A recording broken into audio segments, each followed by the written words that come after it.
What was your journey coming from your home country to Canada as a first generation immigrant? Originally, I'm from Karachi, Pakistan. What inspired you to dedicate yourself fully to serving those facing homelessness, addiction, and systematic barriers here in Sudbury? A lot of us come over here with the mindset that everything is perfect, but this line of work has sort of taken away that curtain. What were some of the toughest moments early on, and how did you push through? I think the toughest moments are still ongoing. What immediate changes do you think Sudbury needs to better support people who use substances? We do need to take concrete and quick steps. Someone you helped or a moment you witnessed that has stuck with you and reminds you why this work matters so much to you? The smile that you see on a person, the relief that you see on an individual's face, ability to make sure that a person is getting the help that they need, that is motivation enough. Welcome to another brand new edition of Beyond the Borders Season 1, Episode 35. My name is Arjun. You are listening to us on 96.7. This is CKLU 96.7, your station. You are listening to us on 96.7, cklu.ca, and Radio Player Canada app. Thank you so much for listening. Well, today's guest on Beyond the Borders is Ali Farooq, a quiet force of compassion and change, the heart and soul behind the Gogi project. Ali's a first generation immigrant, medical graduate, and a true leader who's been working quietly but powerfully to help those facing addiction, homelessness, and tough systematic barriers. He's not just breaking barriers, he's rewriting the rules of compassion. Ali's journey from outsider to advocate fuels his missions, walking shoulder to shoulder with those society ignores, people battling homelessness, addictions, and systematic walls. No fanfare, no ego, just relentless empathy turned into action. Behind the scenes, his quiet leadership builds bridges of dignity, proving that real change isn't about grand gestures, it's about seeing the unseen. This is the power of one life daring to cross borders. He's all about making real and meaningful change. I'm honored and privileged to welcome the co-founder and the programs manager of the Gogi project, none other than Mr. Ali. Welcome and thank you so much for being with us today. Thank you for having me. All right, let's begin up with feedback form that you have shared on your socials. The Gogi project recently invited forms from followers, service users, and donors to help shape the future of the organization. As your services rapidly expand, how important is community feedback in guiding your mission, and what kind of responses or needs have stood out to you the most so far? Since we started back in 2020, we've always taken feedback from the community that we are serving, first and foremost. And that has been vital in shaping our programs, shaping on, how we do things, what time we come out, what supplies we bring out. So it's, I would say, an integral part of the Go Give project and our mission to get to know the community and to have the best tools to support them by these. And then the form that you mentioned is one of those tools that we employ, have employed in the past as well. It just gives us a better idea and a snapshot of what the community, if what we're doing is working, are we lacking in anything, and then if we do find deficiencies in our service, we try to improve, try and adjust. We don't claim to be know-it-alls. We don't know the solution to everything, or our way is not the right way. So we take feedback from anybody and everybody that has feedback to give us, and we do our best to provide the best service that we can. Right. Have any responses stood out in guiding your next steps or anything like that? I can't say for sure right now, just because we just launched the Yeah, feedback form, right, right. so they're still coming in. We still need to evaluate and go through all the forms. So unfortunately, I don't have an answer for you at this time. All right, no worries. So I went through social again, and then I saw Welcoming Street Downtown 2024 program reviewed. And can you tell us more about the Welcoming Street Downtown, that 2024 program? How does that initiative brings services directly to vulnerable populations in survey, and what impact are you seeing so far? So the Welcoming Streets program came about in partnership with the Downtown BIA and Greater Sudbury Police. Right. So it was basically an issue was identified where a lot of calls were going to the police in regards to social disturbance calls, as it's put, which basically means there's individuals who are either suffering from addiction or homelessness, are outside of business, and it's negatively impacting the business. Police interactions with the community are not always amicable. There's a lot of tension, there's a lot of hostility, there's a lot of trauma in regards to that. So the goal of the program is basically to provide a friendly face, have more compassion, have more understanding, and a means to direct them or guide them towards services that would be best suited for them at the time. And we've seen a great success in the program ever since it launched. I believe we received somewhere over 400 calls last year in regards to individuals that needed help. And it's not just about disturbances. We receive calls from people that are concerned about somebody, somebody's in distress. They seem to be nodded off, and so they can't wake them up. And sometimes they see people without clothes or shoes, and they need them connected. So our mobile outreach is ideal in this sense that we can show up wherever the person is, and if need be, we can take them with us to a service that is needed as well. So we're seeing great success, and everybody is happy on all fronts. We're happy that the community is getting connected to services. The police is happy that they're not getting an excess of calls that could be dealt with by an agency, which is being dealt by us. And the businesses downtown are also happy in turn that they have somebody personable to connect to. And coming back on the feedback, we do get our feedback from businesses as well, and we try and adjust as needed. Beautiful, beautiful. What about Welcoming Street Downtown 2025 program? What's the plan? What you are thinking? So at this point in time, it's still continuing as it is. Oh. We actually have a more formalized team that is out on the streets now. So Monday to Friday from 10 a.m. to 6 p.m. Our team is out on the streets between these hours. They're handing out harm reduction. They're attending to Welcoming Streets calls, and they're also doing needle pickup in the community. So if there are any used or discarded needles that are found, outside a store, on the street, in an alleyway, they can call us, and our team can go and pick it up safely and dispose of it safely as well. Absolutely. We're going to talk more on a Googie project and then addictions for sure. For now, I'm going to take you back to your beginning.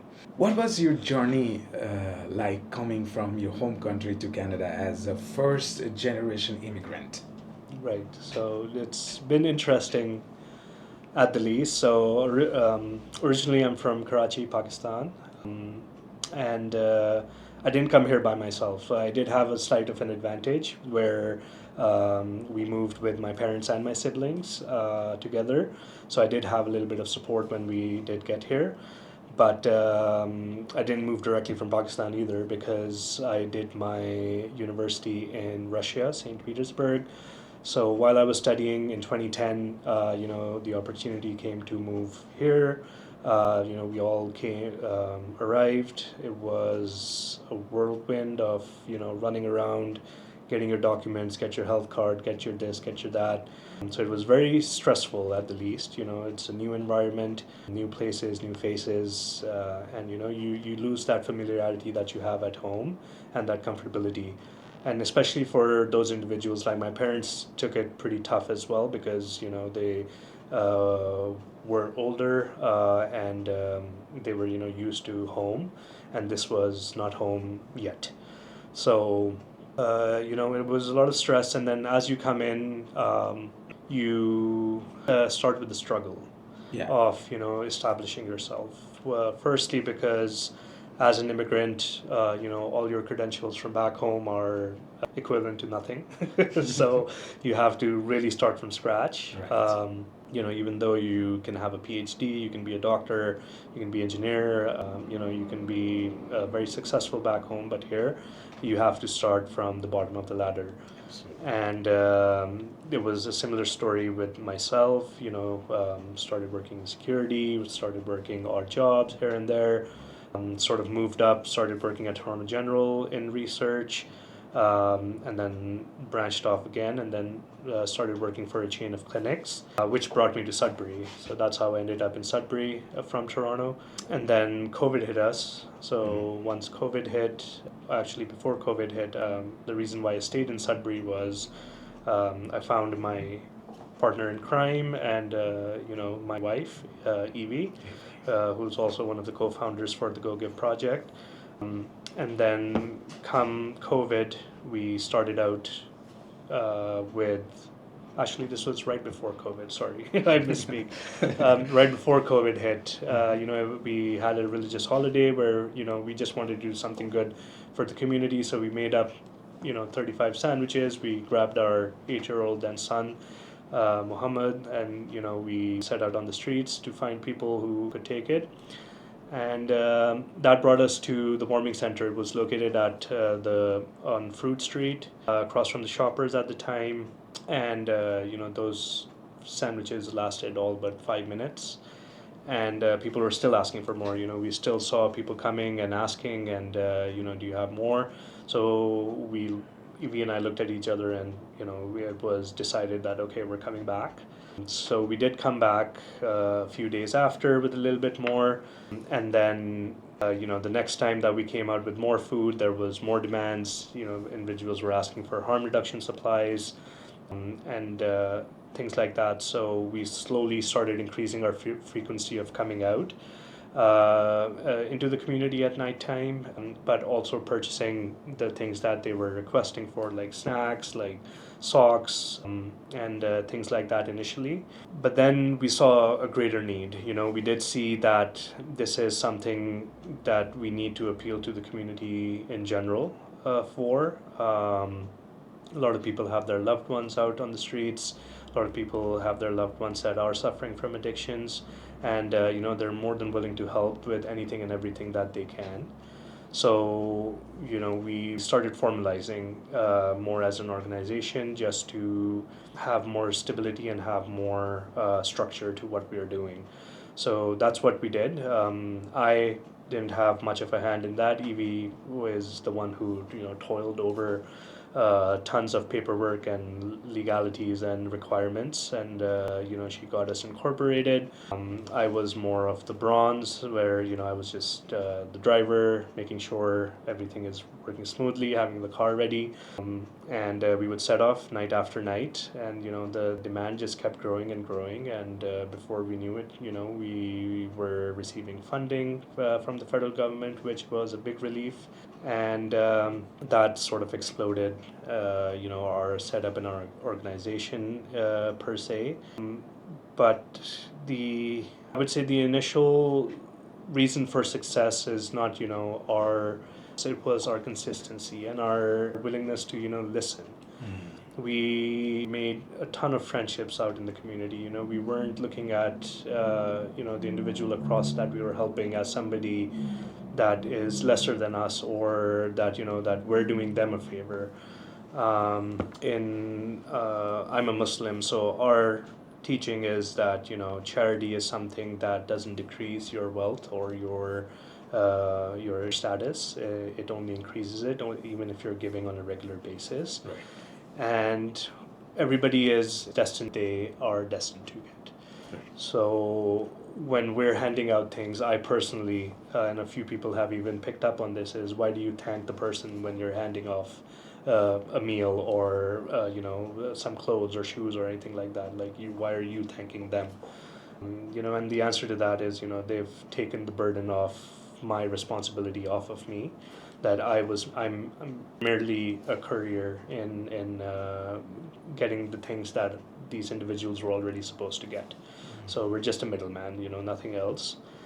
But it really helped our understanding of the community, and it helped us understand ourselves. We were the typical immigrant dream. You come over, you make a lot of money, you get a house, you get cars, you work your job, and you acquire for more and more. But this sort of forced us to step back and understanding that life isn't just about money and cars and homes and this and that and whatnot. Our something sort of clicked, I guess, in both of our heads, where we were like, we don't really need all of this to be happy. I was about to come to this point. As a first generation immigrant and medical graduate, you could have chosen many different paths. What inspired you? What was that point inspire you to dedicate yourself fully to serving those facing homelessness, addiction, and systematic barriers here in Sudbury? I think ever since I was young, like, I wanted to help. I've been, the family back home has always been very charitable. We've always, helped out people, and that was just something ingrained into my personality and my psyche. But and that is what motivated me to pursue a career in medicine, to be a doctor. And that is something that is still on my plate. But I see this as a learning experience, right? It's really been something that has shown me the intricacies of Canada, of our government system, of how things work, how the healthcare system works, and it's been enlightening. A lot of us come over here with the mindset that everything is perfect, but this line of work has sort of taken away that curtain for a bit. Don't get me wrong, there are a lot of good policies, are a lot of good plans and systems in place. It's just a matter of coordinating all of them together. But seeing people being discriminated against in places where you would not expect them to be, like the emergency room at a hospital, and then seeing how tough it is for an individual to make appointments on time, to housing, for their welfare checks and things like that. It really pushed us to be that support for the person, because we saw a lot of people were falling off, because they just didn't have a concept of time, they didn't have transportation to get where they needed to be. So that's where we were like, okay, we can do this, and that's what we did. And that in turn, gave us more opportunities in understanding and trying to bridge the gaps where individuals were falling through. And then we have a great relationship with our other services. We try and make relationships and partnerships with other agencies as well. We work with public health, we work with the hospital now, we work with police, we work with the city. And it's just a means of, what it comes down to is, what do we need to do to find a solution? And that's the mindset we go into it with, and we try the best that we can. Founding grassroots organizations like the Go Give Project isn't easy. It's not easy. It's not normal people can't do this. What were some of the toughest moments early on, and how did you push through? I think the toughest moments are still ongoing every single day. When we first started, we weren't an organization. We didn't have funding. We didn't have anything but our kitchen and our car, and whatever snacks we were purchasing at the time out of our own pockets. But we were working in the daytime, and then every night we would be out on the streets. So there was no sleep. There was night after night you're out there, you're seeing suffering, you're suffering with the individuals, you're sitting out with them in the middle of winter, trying to get them warm, trying to get them to a place where they will be okay. And the stress from that has been very high. But at the same time, we've had a lot of people, again, in the field that we work with, addictions, overdoses and death are a very high risk. So I've had the unfortunate privilege of pulling people out of tents while they're deceased, and and these were individuals that we were really connected to, and seeing them gone was really heartbreaking. But to be honest, what kept us going, and this was something that Evie and I would sit down and look at each other and be like, what are we even doing right now? We're tired, we're exhausted, we don't have the money to keep going, but we still went. And in all honesty, the first smile that you saw in the community as you pulled up, everything was gone. There was no fatigue, there was no sleep that was bugging us, and you kept going. And before you realized it, it was 2, 3 o'clock in the morning, and you made your way back home, and then crashed, and then did it all over again the next day. So this took us 2.5 years of volunteering our time, putting in the work, not expecting that this is our meal ticket, that this is going to make us rich, or this is what our source of income is going to be. In all honesty, it was just an act of service that we started with, and that we are trying to continue to do, and hopefully we will for a long period of time. For sure. So, for those who may not know, can you share what the Go Give project is all about, and the heart behind its mission? So, in short, the Go Give project is basically a mobile outreach team. What that basically means is that we have a team of individuals that drive around at nighttime between 6 p.m. and 2 a.m., 7 nights a week.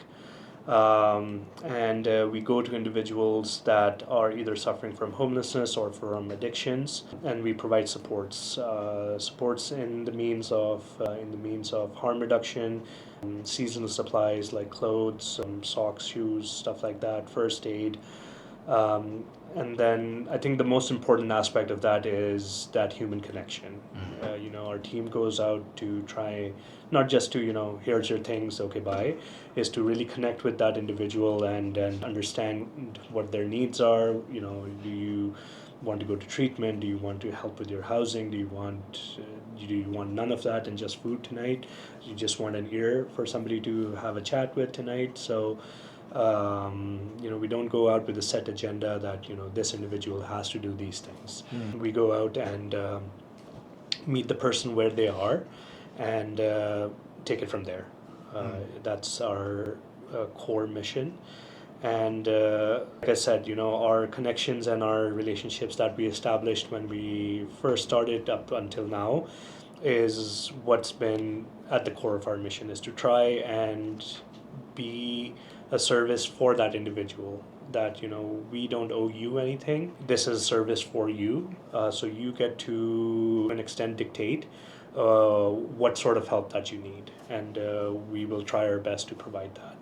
I just wanted to know, how does your mobile outreach program operate, especially during late night hours when other resources might be unavailable? How it works? Right. So we've been very fortunate in finding individuals who have a similar mindset as us. We do have a team of, I want to say, about 11 individuals that comprise our outreach team. We have 2 out every night, at the minimum, that go out and do the rounds, and hand out the supplies. But I think the main success in that is that these individuals are just the best in what they do. They don't go out as if it's a job. They just go out as a part of their daily routine. That one of our staff beautifully put it, that when it's time to come to work, it's not that I'm coming to work, it's just another thing to do in my daily routine that I'm doing. and I don't think anything more of it than that. And we've been very blessed that whoever that we have encountered that has to work with us, that is working with us, is dedicated, is understanding, is compassionate, and has been the face of Go Give ever since we've had to step back a little bit for more management roles. But we're confident in their abilities and in their compassion. The GoKeep project has seen a significant increase in the number of individuals served from 34,580 in 2021 to 50,250 in 2023 in the community. Right. So the funding that we initially received was to last us till March of 2025. Okay. And then the extension is basically to a top up to continue the services. And that's what we're doing. But at the same time, we are working on expanding our programs. Like you saw, our Welcoming Streets program. Right. We do have a needle pickup program as well now that is in collaboration with the city. So in terms of longevity, we're all being a nonprofit. The grants and funding are always an issue, and that is something that we're always working on nonstop, and we're always looking at new avenues to apply to in order to maintain our services, which have been very important. There's no other service that operates at nighttime, and especially there's no other service that operates mobile outreach similar to ours in the city. So we find it a lifeline for a lot of individuals that are depending on it. So we are going to do our best to ensure that we have the means to continue it for as long as it's needed. Almost at the end, I have many questions offline. But I'm gonna touch since Gogi project is entirely dedicated to drug crisis and then public concern. So my question is, the opiate crisis has hit northern Ontario, especially including Sudbury, especially hard here in Sudbury, because Sudbury has one of the highest opiates related death rates in Ontario, given that Sudbury has the highest per capita opiate death rate in Ontario, with 101 residents lost in 2021. It's per my research. So, from your work with the Kogi project, from your frontline perspective, what are the root causes contributing to this ongoing crisis? Right. Well, there are a lot of reasons for the opioid crisis currently, and especially this big boom that we see. We saw it after COVID, especially. But the main, culprits of behind it are mental health. There's addictions. There's even physical ailments that individuals were, recently prescribed, and then they were cut off, and they had to switch to street drugs. So there's a rich history in this area specifically regarding the opioid crisis, because Sudbury is at a crossroads as well. It connects the north to the south. So we are sort of the gateway to the north, hence why we have a lot of substances that go through Sudbury. But we're finding a lot more people that are being subjected to homelessness as well after the COVID. Inflation, prices of everything going up, mental health. We do have excellent services in place, but the capacity is not enough to address these individuals appropriately. And that's why we're seeing an increase in numbers year by year. What's the situation right now? What's your analysis, or what do you see right now? Well, we're seeing an increase in everything. We are seeing an increase in individuals that are using, that are being evicted, that are losing their housing, that are suffering from mental health. And the problem just seems to be growing bigger and bigger, unfortunately, with no end in sight. So we try and stay optimistic that services will catch up, that there will be enough resources one day that can help each and every single individual. But in the meantime, we try and provide them the support to ensure that they can be there when the services catch up to help them as well. Yeah, as you mentioned, with limited access to affordable housing, mental health care, and addiction services, what immediate changes do you think Sudbury needs to better support people who use substances? So, because of the complexity of the issue, there isn't really an immediate change that can sort of help, but we do need to take concrete and quick steps in ensuring that we do have more housing units, that our mental health facilities are expanded, and we do have more staff and more support for not just the community but also for the staff that is working. It is very taxing and a very emotionally and physically draining profession. So ensuring that we have enough people and enough qualified individuals to help, and that understandably will take time, but we need to start acting on it now so that we can catch up down the road. All right, almost at the end. Is there any one story that touches your heart, or anything, or someone you helped, or a moment you witnessed that has stuck with you and reminds you why this work matters so much to you? We have developed close connections with a lot of folks, but it's an everyday occurrence. So it's the smile that you see on a person, the relief that you see on an individual's face, the ability to make sure that a person is getting the help that they need. That is motivation enough. There are a lot of accounts and instances that we've encountered from people that we've had to pick up and put in our car to wake them up, or just running after people on train tracks by Minnow Lake in the middle of the night and winter, to just sitting and having a chat and having a laugh with our friends, to seeing people connected with families that they haven't been connected to for a long time. So it's an accumulation of all these experiences and these connections that motivate us, keep inspiring us day by day, and help us be stronger in our resolve and our dedication to this cause. Always in a world where most people are busy just surviving, they don't even have time to think about themselves. What give you the strength to care so deeply about others? You think about others, you do about others, you do everything about others, you think about others every single day, especially those society often ignores. From where that strength comes? For me personally, I don't consider myself to be somebody that is worthy of all this praise and all this work. I just get up and do what I need to do. But in all honesty, I attribute this to the Creator, that He's put me on a mission and a path, and He gives me the strength to go on day by day, and courage to go on. And it's a journey that I've been put on, and I just have to do my best, and that's what I'm trying to do.